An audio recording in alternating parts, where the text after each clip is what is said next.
IPL मध्ये बॉलरने dot ball टाकला की स्कोर कार्डवर अशा प्रकारे झाडाचे चिन्ह दाखवलं जात आहे। तर याचा अर्थ असा की आयपीएल मध्ये टाकल्या जाणाऱ्या प्रत्येक डॉट बॉलच्या मागे बीसीसीआय 500 झाडं लावते। पण आता ही एवढी झाडं कोण आणि कुठे लावतं याचा पत्ता तर अजूनपर्यंत कोणालाच लागलेला नाही। चला तर याच्याच मागचं नेमकं काय सत्य आहे ते जाणून घेऊयात। आता या सगळ्याची सुरुवात झाली 2023च्या आयपीएल प्ले ऑफ पासून। यावेळेस बीसीसीआय आणि टायटल स्पॉन्सर टाटा यांनी मिळून हा ग्रीन डॉट चॅलेंज उपक्रम सुरू केला।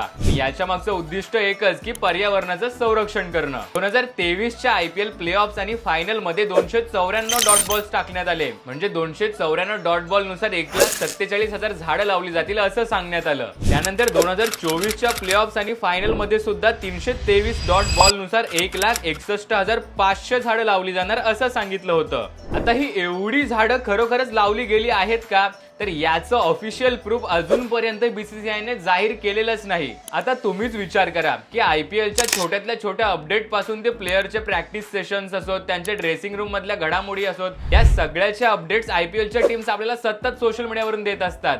मग एवढा मोठा उपक्रम आहे, त्यात एवढी झाडं लावली गेली आहेत, त्याचा कुठेही साधा थांगपत्ता सुद्धा नाही, त्याची कुठेही साधी व्हिडिओ नाही की पोस्ट नाही। आता ही झाडं लावली कुणी आणि कुठे या प्रश्नाचं उत्तर शोधण्यासाठी मीही खूप रिसर्च केला, पण याबाबतची माहिती ना कुठे गुगलवर उपलब्ध आहे ना कोणाच्या सोशल मीडिया प्रोफाईल्सवर। आता ही झाडं नेमकी कुठे आणि कोणी लावली आहेत याची ऑफिशियल माहिती जोपर्यंत बीसीसीआय स्वतः जाहीर करत नाही तोपर्यंत कोणालाच कळणार नाही। पण तुम्हाला काय वाटतं, यावर्षी कोणती टीम सर्वात जास्त झाडे लावायला मदत करेल हे आम्हाला कमेंट करून नक्की कळवा।